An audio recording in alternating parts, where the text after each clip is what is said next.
Okay, Unit 2, the Revolutionary Era. Next up, we're going to be talking about the Articles of Confederation. Now, in case you guys did not already know, the Articles of Confederation is our first Constitution, and the U.S. Constitution that we have today is actually our second Constitution. You might actually think of the Articles of the Confederation as a pre-Constitution almost, or a rough draft to the new Constitution we have today. Make sense so far? Okay. So, the Articles of Confederation was drafted in 1781. Okay? And this was a document that served us well, from 1781 until 1787. And from 1781 to 1787, folks, we like to call this period in history the critical period. We call it the critical period. Served us as Americans. Yeah, most Americans or American historians, they don't have to be American. They can be like British American historians. They call this the critical period, and this is the period between the Revolutionary War until the new U.S. Constitution. Because from the Revolutionary War until we developed our modern government today, was there a possibility that we could have failed as a country? Yeah. Very much so. We could have failed, we could have crashed and burned, and our government could have collapsed, and the British could have taken us over again. And so this is called the critical period because this is the point at which we were growing as a country. And the only thing that really held us together at that time is this document called the Articles of Confederation. So that's why it's important, because it held us together. It wasn't great. It was terribly weak.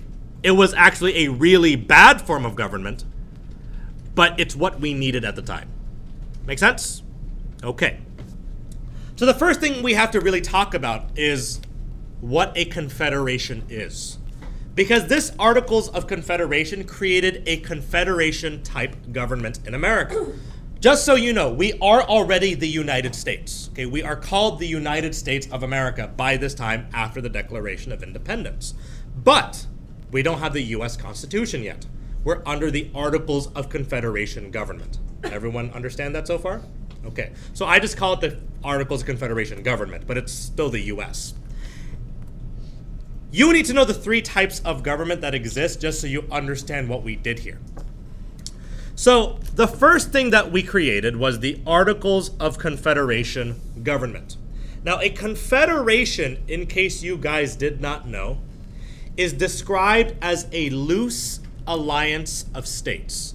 A confederation government, we're looking at the first box here. A confederation is a loose alliance of states. It's a loose alliance of states. So pretty much what that means, folks, is when we first were the United States of America, we were actually 13 independent states that were kind of working together. So again, the Confederation is a loose alliance of states, or another way to put it is that we were 13 independent countries working together. That's what the original United States was. Virginia was pretty much running itself. New York was running itself. Massachusetts was running itself. Georgia was running itself. Does that make sense, folks? Almost like how France, England, Germany, even though they're all next door to each other, they each govern themselves. That's what America was early on. They were all 13 independent governments working together. And the idea of a confederation government is that all the power in a confederation government is where? Who has all the power in a confederation government? The people? The people, yes, but where do they put that power? Is that power in a central government, or is that power in the states? The power belongs in the states. So you should note that in a confederation government, all the power is in the states. In a confederation government, all the power is in the states. So if you look at this diagram, folks, this central government here, which is the Articles of Confederation government, it only has power because who gives it power? The states. These here are states. If the states chose not to give this central government power, would it have any power? No. None at all. So something you have to understand is that in this new government, that central or national government is very weak. Makes sense so far? This is the complete opposite of a unitary government. It is the opposite of a unitary government. Central government? A unitary government. Here. And the difference between a unitary government and a confederation is, where does all the power reside in a unitary government? In the central government. So the central government has all the power. And does the central government decide what powers the states are allowed to have? Yes. So what type of government might be considered a unitary government? The American government? Not the American government. Like a monarchy. So all the power is In the central government. And in a unitary government or a monarchy, who's the central government? The king is the central government. And the king gets to tell the individual states what they can and can't do. Does that make sense? I was looking at federal. Well, don't look at that. Don't look at federal. Look at unitary. So, did the colonists used to be governed under a unitary government? Yes, they did. And so do they want to create another government that gives this central government power? Because if they give another government or another central government power, they're afraid that what might happen? So I'll fight for power. It'll fight for power, and the central government might what? Collapse. Not collapse. Take control, take their powers away. Does that make sense to everyone so far?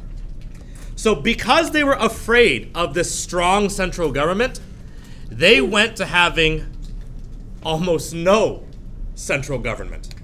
Does that make sense to everyone? Because of a fear that, there might be a king, we should not have that at all.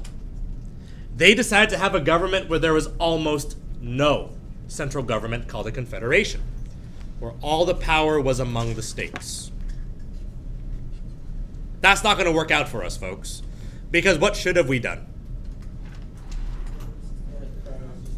We probably should have had a federal government instead. Okay?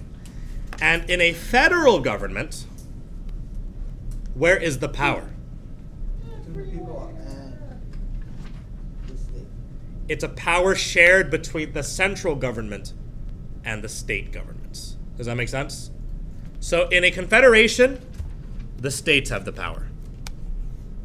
In a unitary government, at least in a monarchy, the king has the power. But in a federal government, yes, they share the power. The States and the central government share that power. Which of these governments do we have today? We have a federal government today. We have a federal system today. We used to have a confederation government, but that didn't work out. And before we had confederation, we had that unitary government, right? So you guys see that progression? Okay. So does everyone understand why we didn't choose to have a federal government yet? We just thought this might lead to this. Does that make sense? We thought that that might lead to that. So we said, no. No sharing of power. We're just going to have no central government. Okay. So, what you should note then is that this new Articles of Confederation government was made deliberately or intentionally weak. This wasn't like a shocker to anyone. Their goal was to have a weak central government. Okay? They did not want to have a strong central government. It was made deliberately or intentionally weak. And who can tell me, again, why they had a intentionally or deliberately weak government? Eileen? Because if they had the federal government, they would be like the central Government? central government would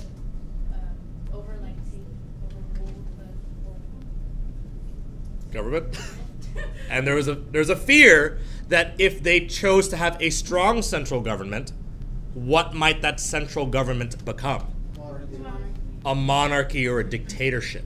So the fear, they deliberately made it weak because they feared the creation of another monarchy or dictatorship. That's why they did it. They feared the creation of another monarchy or dictatorship. Carlos, you have a question? Was there any factual evidence to support the idea that there may have been someone in the government of the United States that would have plotted to someday turn it into a monarchy or a dictatorship? Yeah, there were definitely some that wanted to restore the king. There were definitely some people. Just themselves, like. Yeah, actually, we'll talk about, when we get to the Constitution, we'll talk about how George Washington almost became king. Because that was a very likely possibility.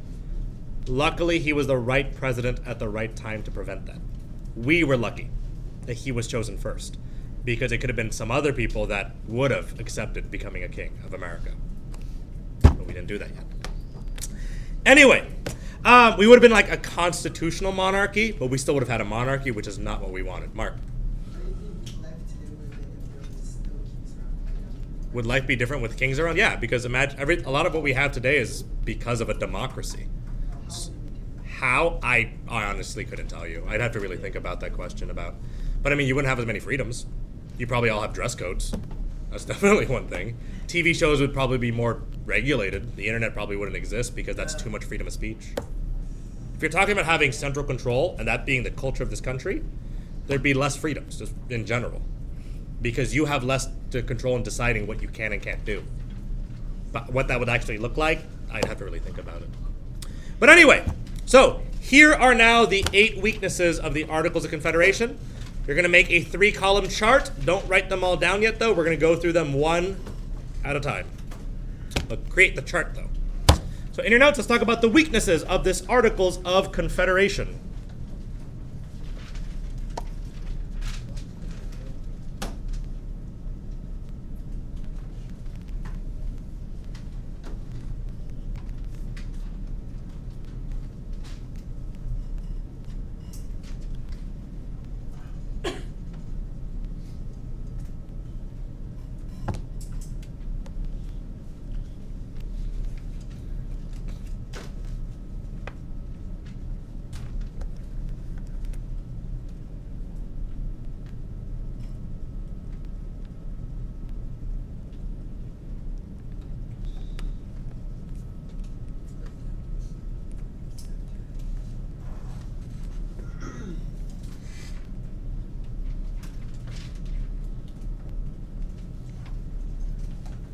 Okay, so the first weakness of this new government was that they had no president. Does anyone know what the role of the president is? What is a president supposed to do in a government? At least in our government? What's Obama's job? He's a commander-in-chief. Commander-in-chief, sure. What else? Huh? He's not supposed to pass laws. That's Congress's job. Approve or disapprove. Not approve or disapprove. That's still Congress's job. What is he supposed to do with those laws? Regulate. Sort of. He's supposed to, the word is enforce or execute. So here's the problem. If we don't have a president as part of this new government, what can't we do? Yeah, there's no ability to enforce laws. Because let's say, I don't know, this new government decides to pass a tax and say, hey, all you states, you have to pay a tax. They're just going to say no. And then what's going to happen? Nothing, because there's no one in charge. But let's say this president had something like the FBI. What could happen if the states refused to pay? He'd arrest them and send in the FBI to arrest all those people that refuse to pay the taxes. But unfortunately, this new government has no president to enforce any laws. Now, the reason for the weakness. Why might these Americans early on had been afraid to create a president? There was fear of a king. They thought if we give this one person too much power, he might become a king. All that power for one person? No, thank you. We tried that. Okay? And what did that guy do? He just ate grapes all disgustingly. No dice.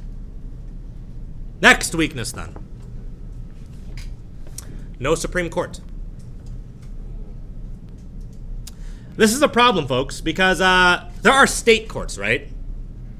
But what happens if states don't like each other? Like, for example, let's say California and Texas get into a fight over water, because this is actually happening in the Southwest, and water is a really big problem right now. So what if California and Texas decide to sue each other over water rights? Should we try this case in California? Why not? Because California is clearly going to win. It's going to be clearly biased. Okay, well then we'll try the case in Texas. Can we try it in Texas? No, because they'll also be biased. Oh, well, what if like Nevada's like, oh yeah, hey guys, what if we decide it for you? Would California and Texas be willing to let Nevada decide the case for them? And why wouldn't you want another state to decide a case for you? Then you can bribe them?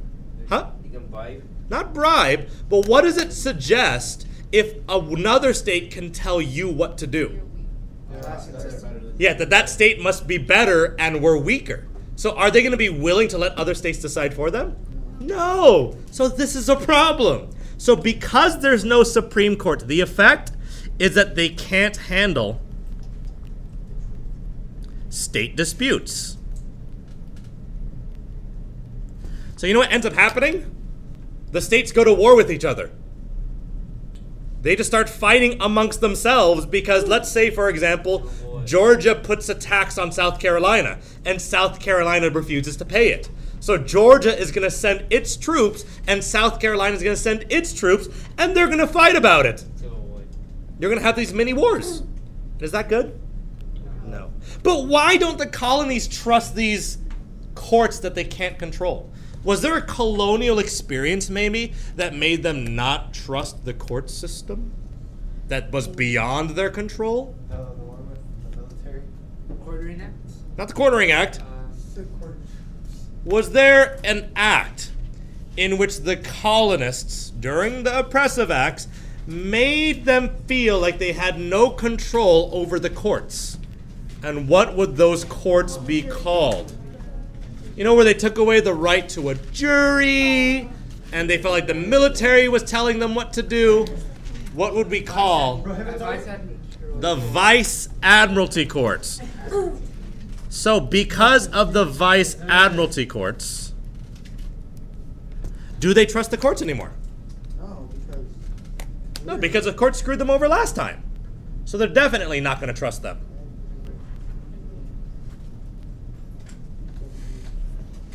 Okay. Yes. Can you tell Fabian that the Prohibitory Acts do exist? What? Can you tell Fabian that the Prohibitory Acts do exist? That the Prohibitory Acts do exist? The Prohibitory Act was an act that was passed in response to the Olive Branch petition. I'm not saying they don't exist. Yeah, you're right. All right. The third weakness. You guys need to stop bickering. The third act you need to be familiar with is the fact that they had no single currency. In fact, what I mean by this is that they could not tell the colonists to have just one currency. They, in fact, had how many currencies? They had 14 currencies in the United States. 14 different currencies. They had each individual currency, like there's Georgia money, Carolina money, Massachusetts money, and then there was the US dollar called the Continental Dollar. So there are 14 currencies, or 13 state currencies, and the Continental Dollar. So you should know the name. The Continental Dollar is what we had. Now, what might be the problem surrounding this idea that you have 14 different currencies in what's supposed to be one country? Carlos. It's hard to determine the value between each of them. Yeah, I mean, how do you trade? This is worth 13 King dollars. Well, I thought it was worth 7 Griselda dollars. I don't know. Well, Nick said it's worth 7 Nick dollars. So it really does depend. So really, the problem with no single currency is that you have You're unable to control the economy. Let's put it that way. They were unable to control the economy. They can't control the economy, which means they have a weak economy. So they can't control the economy. They have a weak economy. And if you were watching the Americans right now, would they look like a United States of America? What would they look like? A disunited States of America. Boom. Now, is there a colonial experience that maybe made us question not wanting the central government to be able to tell us if we can or can't have our own currencies? The Currency Act. So they did this because of the currency. I mean, didn't this happen during the Currency Act? They were afraid that their money might be taken away. So they said, no, no, no. We control our own currency. Because the reality, folks, is that when you control your currency, do you control your economy? You get to decide how much things are. So currency meant control. And were the states willing to give that control over to the central government? Absolutely not. Because the king screwed them last time. They're not going to do it again. Fourth weakness. Here's a crazy one. They had no army. No army. Which means what can't they do? They can't defend themselves. They can't defend themselves, and they can't deal with internal rebellions. So they can't defend themselves, and they can't handle internal rebellions. Because they have no army. Problem. Big problem that they have no army. They can't defend themselves, and they can't handle internal rebellions. But why not give this central government an army? What's their fear?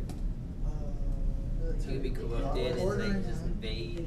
Eileen? Oh, they could, the army could, like, go against us? Go Yeah. against Congress? It might become a military dictatorship. There's a fear of dictatorship, a fear of control. I mean, didn't the British try to take us over with the military? Martial law. So there's fear of control, fear of dictatorship. What else did the British do with a military during the colonial era that we didn't like so much? Yeah, it's a dictatorship, control, and then quartering act. So we don't want the central government to have power or a military. So where are the militaries? In each state? And each state has its own militia. Okay, so every state has its own militia. But the problem of state militias, though, folks, is if South Carolina is being attacked, who defends South Carolina? Just South Carolina. And all you other states, hey, we're part of the same country. Do you have to send your army? No. You can choose not to. So, do they seem united here? Not at all. Can't regulate commerce, the next weakness. Or they can't regulate their, what's another word for commerce? Trade. They can't regulate their commerce or trade. Which means, folks, when they're trading with England, how many different parties are going to be trading with England? 14. So if I'm going to get, let's say I want to buy, like, I don't know, English t-shirts, okay, because they're manufacturers at this time. So South Carolina wants to buy them for 5. Georgia wants to buy for 6. Virginia 7. Massachusetts 10. What have the colonies started doing amongst themselves? Bidding. They're competing. And when you're competing amongst yourselves, does that look united to you? No. What should have they done instead? Yeah, I said, we'll only pay $7. That's it. Or only 5 or nothing. But that's not what they did. So really what it came down to was the effect was, again, they again have a weak economy and they look disunited. It was a joke, folks. Other countries made fun of us. They said, wait, I thought you guys were the United States of America. And would other countries take advantage of that? Yes. They would pit themselves against us. And if England was watching us, what would they think to themselves? Yeah, that's a country that is disunited and we might be able to take them over again. Because they're clearly not liking each other. And you were probably wrong. You were better off with us than on your own. But why do we not want to give the central government the power to regulate our economy? When did the British try to do that and we just didn't like it? When did they try to regulate our trade? Stamp Act? Not the Stamp Act. The Navigation Act. Navigation Acts. So it's the Navigation Acts that we're concerned about. So we didn't like that the Navigation Acts happened.